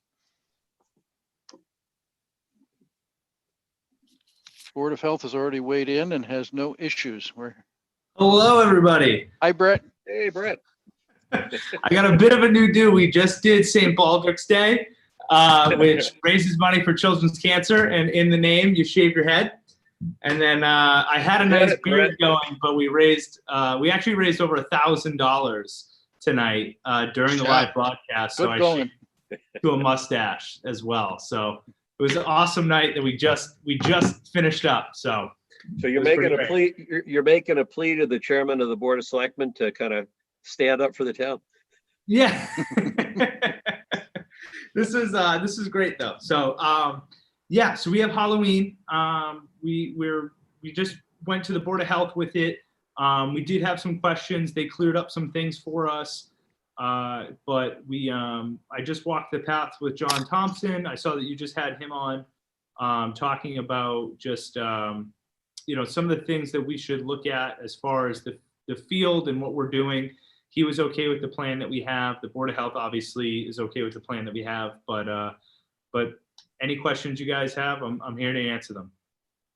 Gus, do you want to start? Well, sure. First, I think this is great and appreciate that this is going on. The only question I had, it's a question of curiosity. I'm not advocating one way or the other. As I was thinking about it and I saw the plan for it, I said, this is going to be a nice thing for the kids in town. And my overly expansive mind said, boy, I bet you there's some kids maybe that aren't even necessarily right in the town, but in the area. Is the capacity there, not that we'd advertise it, but is the capacity there for any kids that are close by that wanted to use it to come through? And then my head then went to two questions. Number one, is there any mechanism for how people sign up for this, or is it just kind of a free flow? Are we making sure that it's only people in town that can do it, or is it really kind of open for anybody, but we don't make a big deal about it? Just trying to get a feel for that. Yeah, we just have it open right now. To be honest with you, it was something that we were just putting out there. I mean, last time Medfield TV did a Halloween thing was last year, and 80 people showed up. So we were like, how much bigger could it get? And then we put it out on Facebook, and it got like over 5,000 interactions, which I will say, I do want to say that we had like 1,300 interactions last year and 80 people showed up. So interactions on Facebook are like totally, they're nonsense numbers. They don't mean anything, but it is a pretty good indication that people know about the event. I think that people will come. The idea is that people are just going to be in their car. We're going to have them kind of in a nice little line of just keeping it slow. There's going to be people directing them all throughout, keeping it around probably like 5 miles per hour. We don't have anything that's like a jump scare. That was something that we kind of were aware of. We didn't want people obviously slamming their brake or slamming their gas pedal throughout. So that was something we want to look at. But we do have just basically the idea is hopefully that people are just kind of moving through the state hospital. It's not going to go through the entire state hospital. That might be a bummer for some people. It's just right in front of the chapel and then coming back down the Stone Way. So Yeah, I think it's great. thanks. Yeah, we were pumped once we started walking the course and really planning it out. Like we were pumped about what we're going to put together. So we're really excited about it. And Brett, if I read right, the high school drama club is helping out with this thing too. We Did I read had that them right? involved. Yeah, so they were going to be involved. When we first pitched the idea, we actually were working with some of the kids and they were going to build some props for us, but they ended up actually getting okayed for work actually with theater. So the idea was if they weren't going to do things with theater, they were going to do stuff with I us. got it. Okay. But they're going to end up, the stuff they're going to do with theater is they're going to film 2 movies and Medfield TV is going to film those movies. So we still get to work with the theater Okay. kids, All right. Okay. just not through Halloween. Okay. That's all I got. Mike, any comments, No. questions? No, I think it sounds great. I think it sounds great too. Thanks for doing it, Brett. Yeah, absolutely. And the one group that is involved is the Medfield Library. They're with us. We last year did a pretty good Halloween thing. Medfield Library does one every single year. Erica Cody. So it's her and all her little minions and demons that help her out. So we're going to be having a little group that's going to be set up. It's going to be like 1 kid per section. If not, if they're a family, they can go together and something like that. So we're making sure that everyone's COVID safe. We did make the change, Christine, that they're not going to have a band. We're going to have a DJ instead. So we'll have a couple rockin' skeletons going with a DJ booth. So we're excited about all that stuff. But yeah. Not that I'm anti-band, but it comes with a lot more regulations. So the DJ was quicker to get this approved. Yeah, and to be honest with you, who doesn't love a DJ, right? There's gonna be a DJ at my wedding. There's gonna be a DJ here. It's easier. It's better. And where can people get more information about this, Brett? Yeah, people can go to our Facebook page. We have the event up on the Facebook page. All the information's there. But yeah, it's gonna be October 30th. We're gonna go from 6 to 9. I do think let me ask this for a suggestion. Should we go and try to get a police detail? I feel like this has gotten to a point where. Brett, I already sent you an email. Oh, fantastic. You're so much faster than me. Every time I'm like, hey, do you think we should? And it's always like, all right, email, check your email. Now I'm curious, is it in costume or just in uniform? Yeah, I'll it's leave gonna that be tough. to you. Yeah, I'm going to be in costume. One of the things that the Board of Health actually did want to make sure, we were doing a handout. We have a show called the Mike Page Doodle Club. And so he does all these doodles and stuff. We're actually making a coloring book out of his Doodle Club stuff. So we're going to hand out the coloring book, but the person wearing the coloring book has to make sure they have gloves and a mask on and hand sanitizer. So I'll be a Ghostbuster and my gun will be my hand sanitizer. Will come out of that. So got to make sure everything is all COVID safe and Halloween fun. Great. Brett, Sounds great. Are we looking to vote on this or I we're think just? you just need a vote to authorize Medfield TV and Medfield Public Library to run the event at the hospital. Okay, All right. I would move that we authorize Medfield TV and the Medfield Library to run the Halloween event as requested on October 30th at Medfield State Hospital. Second. Mr. Peterson, yes. Mr. Murby, Yes. and Mr. Marcucci, yes. Thank you guys so much. Good luck, Thanks, Brett. Brett. Thanks, Hope Brett. Hope it's a smash. Work. Thank you. Okay, I guess our next thing, Chris, is a discussion update on COVID status, operations, and CARES funding. I just have a brief update, just to let you know, anybody can go to our, either the COVID website or the front page of our website. The Board of Health has issued Halloween guidance for this year. And the other thing, the Board of Health and the school committee are currently working together to develop a data dashboard to provide a little more information on our counts in Medfield regarding COVID and where it puts us in the region and the state as a whole. So that should be coming out in the next week or so. Hey, Christine, I should have asked Denise this. The December 31st deadline, that is the deadline for spending money, not the deadline for submitting evidence that you have spent money, right?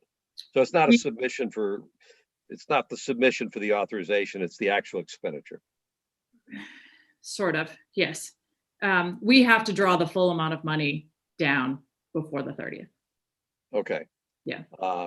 But then you can submit the paper. I'm assuming you have to submit paperwork somewhere to prove or to submit the receipts that it's qualified. That's something that happens after December 31st. So they've been doing it on a continual basis. We've been doing, okay. I think we've had, Nick, remind me, I think we've had at least 2 submissions on what we've spent so far. My concern with this, and Denise and I had talked about this previously, is that we're authorizing spending out of that CARES money. We may find out in an audit 2, 3, 4 years from now that that's actually not an allowable expense, and the town will have to pay that money back through its cherry sheet. So that's my concern as to how this whole program, and I understand they wanted to get it out, the money to us rapidly, and I appreciate that. I just don't think there was enough work done around this money, and this is not the most useful way for us to have used this. It would have been better as a full-on revenue source. Yeah. So. Okay. That's all I have for updates for COVID-19 tonight. Okay, our next agenda item then is the Dale Street School Project next steps. Gus and Mike, did you want to have a discussion about that tonight of any depth, or wait till it doesn't need to be of any? Yeah, I think I don't know whether you guys also asked Christine to put this on the agenda. I did. And there was no intention to have an in-depth discussion or to drive anything. I just thought that if we come in at our next meeting and are going to vote on it, then given that we have the meeting tonight, it probably made sense to take advantage of our ability to have a public 3-way conversation, both for our benefit, but also for the benefit of the people that are interested in this issue. I suspect communicating with all of us on this issue and probably tuned in tonight. So what I did during the public forum, I was kind of taking notes along the way, and over the course of that forum, I wound up basically doing a fairly simple table, 2 options, pros and cons. As I heard various either positive comments about individual sites, I put those in the pro columns. If I saw, arguments against certain sites or recognition of weaknesses of sites, I put them in the cons column, and I wasn't trying to over-engineer it. I was just marking those things down as I went along. So the thing that you got in the packet, and that anybody that downloads the packet has easy access to, was my semi-random, semi-subjective, and semi-spontaneous scoring of the 2 sites. Primarily for purposes of the public here, I think, but also for the 2 of you. As I did that, and as I looked at it, it would appear to me that the argument is stronger for Wheelock than for Dale. On balance, they both, it's going to be it will require trade-off. And the reason I'm even saying this right now isn't because I'm staking out a position. I'm basically letting people who have an interest and make the effort to hear what we're saying here. I want people to hear that, because I'm welcoming arguments in both directions. But and incidentally, I've gotten, as I guess you have, I've gotten strong and compelling arguments on both sides of this. And I've gotten those arguments from a lot of people, some of whom I know well enough to have a lot of respect for. So it's not, it's not that I know everybody that's reached out, but I know enough that are on both sides that I take the argument seriously. I will say at this point in time, as my score sheet is looking, I would say that the Wheelock site is the preferable one in my thinking right now, with 2 more weeks or more than 2 weeks to mull it over between now and the time we vote. That's the main message I wanted to get to the two of you on my view, and to get out to the public on my view. So Gus, I thought, just looking at it, I thought your pros and cons chart, within it, whatever caveats you put on it, I thought it was a pretty helpful shorthand for laying some of the stuff out. And I looked through it, and I'm sure anybody could quibble on the characterization of any of the pros or the cons, but I thought it was a pretty fair assessment of kind of accumulating the issues in a helpful way to think about it and look at it. And I wanted to note, I was going to do this during my selectman report, but I'll do it now since it's on the topic. As we've all gotten an enormous number of communications on this, I did want to let people know that I've read all of them, and I'm in the process of working through and trying to respond to as many as I can. I'm definitely a little bit behind, and I try to respond to the emails while sitting at a computer.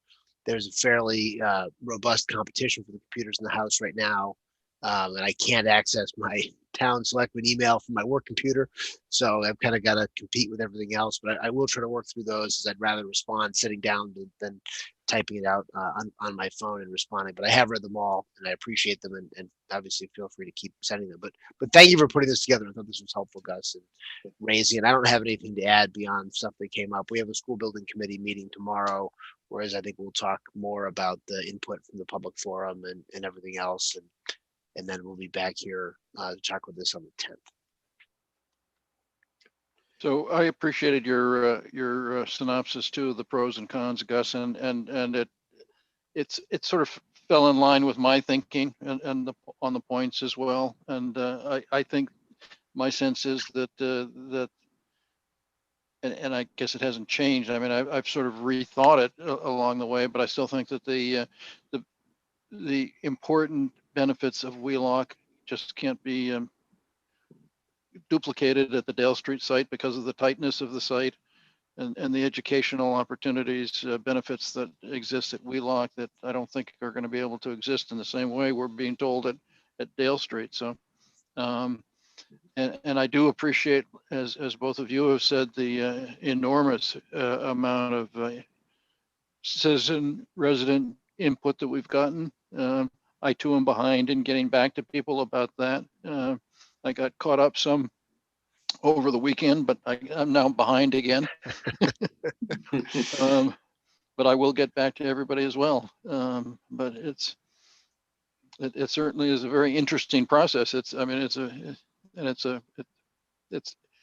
no right and wrong necessarily, but it's wherever it goes, some people are gonna be unhappy, unfortunately, with it. And so I guess we'll get back to that then on the November 10 when we have our vote. So.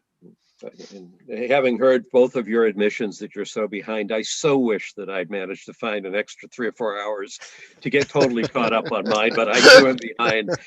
Some of you have gotten responses. I've read them all, but I am also behind. You will hear from, I think it sounds like you'll hear from all of us, but you got to give us a little time. Okay. Let's see. Our next issue is authorize the town administrator to sign the letter to DCAM commissioner regarding environmental comments and road. We've already done that, I think. Mm-hmm. Action items, request for pole and transfer license at 45 Hospital Road. So this is another pole going up to the water tower area. We're going to hold on that. I don't see any representatives for Okay. Verizon or Eversource here to discuss that. So we're going to hold that until the next meeting. Okay. Next item then is Chapter 90 reimbursement request, South Street extension in the amount of $275,927.98. And that will close out the project. Just one quick question on that. So if I read it right, the total amount that could have been available for the project was 373, and we brought it in at 373,000. We brought it in at a total cost of 342. Yes. So that's good to see we're not wasting money, I guess. And I think it looks good. I think it looks really nice. Yeah. Yeah. I think the bike lanes on both ends of town look great. Yeah. Okay. So we need a motion. So I would move that we approve the submission of the Chapter 90 reimbursement request in the total amount of $275,927.98 for the South Street extension. Second. Mr. Peterson, Yes. Mr. Murby, Yes. and Mr. Marcucci, yes. Next item is the Medfield Rail Trail. We've got A, insurance requirements, B, requests for determination of applicability, submission to the Conservation Commission by the Selectmen. I'm just promoting Christian to talk about the Conservation Commission submission. We're going to hold on discussion of the insurance requirements. Nick had a conversation with Mr. Goldstein today, and he hasn't had a chance to review all of our insurance information. So we're going to hold that until the next meeting. Okay. Thanks for coming, Christian. You're on mute. We can't hear you. There That's you go. not surprising if I have the mute button clicked. I believe James Goldstein is on the call and he will update you on the Conservation Commission submission. If not. Nope, he's coming right now. Hold on. I didn't see him there. I apologize. All right, thank you. He's the first among James Goldsteins, apparently. Yes, I am. Thank you. Thanks for coming, James. You're welcome. Thanks for having me. So I believe that either Sarah Raposa or Christine shared with you the draft RDA, request for determination of applicability, that the rail trail is submitting. Well, we'd like the Board of Selectmen to submit to the Conservation Commission. It's a full packet. It has about an 8-page narrative. It has the actual form WPA1, and it has various maps and materials that outline the construction process, the approach to erosion control, and things of that nature.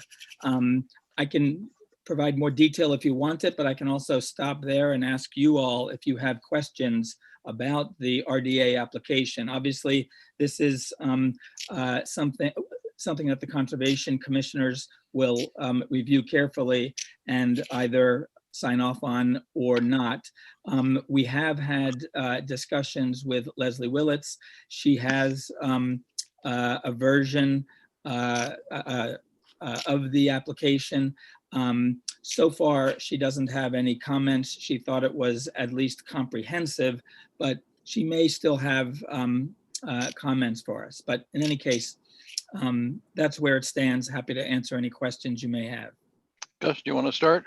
Yeah, I went through it. I didn't go through all the specific details about what the beavers had done and where they'd done it, but as far as going through it, it looked fine to me. I would assume something like this might be a little bit easier to get passed through and the environmental folks than trying to build a building somewhere or something like that. I thought it was fine. Mike, issues, questions? I had the same reaction. Me too. I've been very impressed by all the work that you guys have done. I remember some sort of feasibility study or something that was just a remarkable document that you guys produced several years ago. So I was impressed again. All right, well, thank you. This RDA, in fact, draws on and refers to that conceptual planning and design report that you're referring to. Yeah, so if you're okay with it, we'd like it to be submitted from the Selectmen to the Conservation Commission for review. Okay. Yeah. So I would move that we authorize Mr. Peterson, he's the signatory of this, to sign this letter and submit this letter on behalf of the board to the Medfield Conservation Commission. Second. Mr. Peterson. Yep. Mr. Murby. Yep. And Mr. Marcucci, yes. That'll be the first time I've ever submitted anything to my wife's commission. You don't even have to come to the town. Wait a minute, is that a conflict of interest? I'll have to ask her. Our next issue is to sign the, James, thank you so much for coming. Thank you, Christian, James. Thank you, Christian. Thank you very much. On making the rail trail happen in Medfield. Our next action item is to sign the Arbor Day proclamation. So I'm actually going to ask you to hold on this until the next meeting. Okay. We can't have an Arbor Day this year. So there's some discussion of whether or not we're going to have a virtual one, or it's not going to be a requirement to maintain a tree city, since so many towns in April weren't able to actually have their Arbor Day celebration. So Mo and I are going to have another conversation about how we're going to do this. We may not need to do it and still be eligible to be a tree city. So I'd still like to plant a couple trees in front of the post office, Chris, at some point. He's still working with the Postmaster General on that.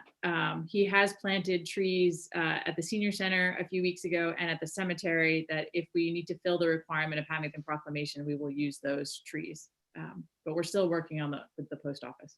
Yeah, I would think we'd be able to have a tree planting ceremony that complies with the current guidance on gatherings That's what we're outdoors. working on. Because I will say, having attended several of those, Not a big crowd. I didn't remember a problem with social distancing at the Arbor Day proclamations. Thousands. If Mo, you and I could, we could keep ourselves away from each other. That's pretty easy. If it'll help, we can probably make sure that only one of the selectmen show up for the celebration. Yeah. Oh, that's what normally happens. Right. And thus, this is why we're not signing this tonight. I think we can risk having an Arbor Day celebration, one. Christine. I think there's. You will have a real one. Yeah. I've already texted Mo. Our next appointment is, well, it's not an appointment, I guess. It's appointing Kathy Thompson, the school nurse, to the Board of Health. So this is actually my recommendation. Obviously, as you know, I've been working very closely with the Board of Health during this pandemic, and Kathy Thompson is a key piece of the schools in their hybrid and reopening proposal. She attends all of the Board of Health meetings. She's a panelist. We're working with her incredibly closely. It seemed to make sense to me that Kathy should actually be a member of the Board of Health, and would make some of that communication even easier for us. We currently have a member of the Board of Health who has not been able to attend the meetings, and that's Dr. Abernathy. I would suggest we move him to an associate member and promote Kathy, or appoint Kathy to a full member of the Board of Health at this point. And then we can always change that if we need to, when Dr. Abernathy can come back. Hey, Chris, yeah, the only question I have here is, I assume that this recommendation is endorsed by the Board of Health. It's endorsed by the Board of Health and Kathy Thompson as well. And she That did would be send important, yeah. she did send a formal letter of interest that I did not send to you, but I'm sure she's more than qualified, more than I am, to represent the Board of Health. The only comment I guess I would make about the Board of Health overall is, for some reason, we've been leading a charmed existence for the last year and a half of finding people who want to be on the Board of Health that show up at particularly critical times, and especially given Kathy's role with the schools, as far as I can tell, probably one of the most complicated issues we have to manage here in town to keep our track record in good shape, is figuring out how to stay on the straight and narrow with the school. So I think it'd be a great add. And she agreed to this appointment, even though she knows the Board of Health meetings are averaging 3 to 4 hours, which is blowing the selectmen out of the water. So, and she still agreed to join the committee. So a challenge. Reach her quickly. A challenge. I have to tell you a story. I have a son who's living out in Chicago right now. Looking to make our meetings longer, are you? We're not going to let any little wussy Board of Health beat us in doing stuff. I have a son who's living in Chicago, and he happened to pass a message back to my wife a week ago after our really lengthy public forum, and he said, I just happened to be on YouTube or something, and I catch this Medfield Board of Selectmen's meeting, and it's like it's midnight out here, and it says it's live. What are you guys doing? So there are people that are paying attention out there. So let's see, Mike, did you have anything on this, or did you? No, I think this is great. I assume you've talked to Dr. Abernathy about it as well, and let him know. We're in the process of discussing it with him. Okay. But yeah. Right. So I think this is a great idea. Kathy Thompson I overlap with her on some committees, and she's very bright, she's very dedicated, and very knowledgeable. So I think I was very impressed to hear that she's been going to all the Board of Health meetings already. So great idea. So do we have a motion? Yep, I will move that we appoint Kathy Thompson as a member of the Board of Health, and Dr. Abernathy as an associate member of the Board of Health. Second. Mr. Peterson. Yep. Mr. Murby. Aye. And Mr. Marcucci, aye. And next we have an agreement with Metro West Medical Center. So we're going to hold on this. They, Okay. Mark and the chief have been working on this, and we expected the signed agreement back from Metro West Medical Center, and we did not get it in time. So we'll hold on that.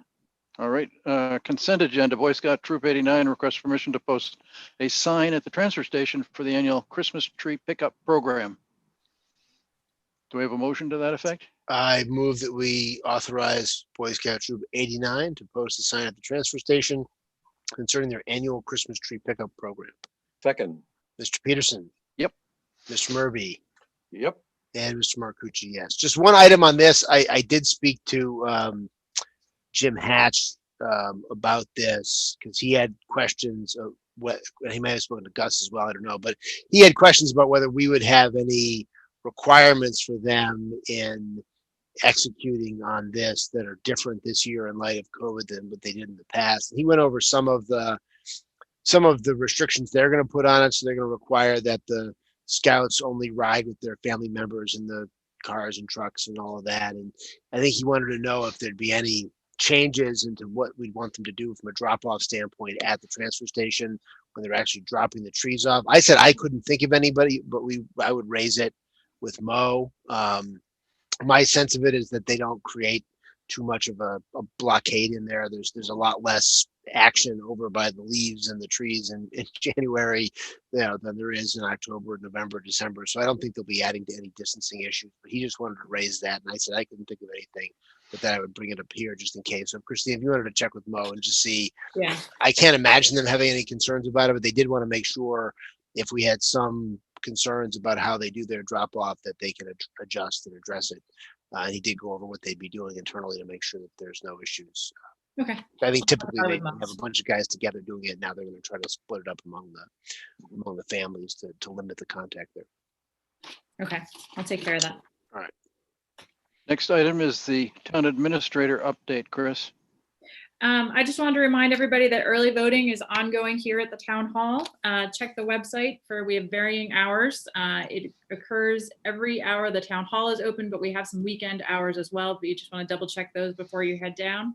And I just want to thank the town clerk's office who has been working day and night. They processed over 4,300 absentee ballots and mailed them out to everybody. Those ballots were supposed to come all put together in the clerk's office. They did not. The town clerk's office had to put all of them together with the envelopes and send them out, which increased their workload by 10 times. So I just want to thank them for helping everybody get their ballots in time. That's all I have tonight. All right, thank you. Let's see, it says meeting minutes. We don't have any meeting minutes, I don't think. Do we, Chris? Not currently. Nope. Yeah, okay. Next meeting dates, November 8, 2020 is the Townwide Master Planning Committee Public Forum.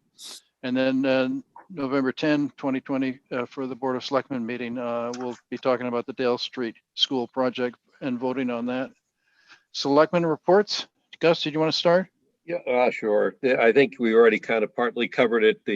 I think most of my time outside of this meeting over the last couple of weeks has been responding to the number of emails that have come in about the Dale Street Wheelock site selection, and that has incurred a fair amount of time. We will have a development committee meeting coming up next week, so we don't have one this week, but it's coming up. And then I actually have a quick question for Christine, which you won't have the answer for it yet, but it's an observation in regard to the election and the ballots. I did note one post on Facebook this week that was talking about absentee ballots needing to be turned in. If somebody's not going to use an absentee ballot, it needs to be turned in before they go to the polls, if that's what they do. But then I had talked with Marianne last week about the mail-in ballots, which is a different ballot.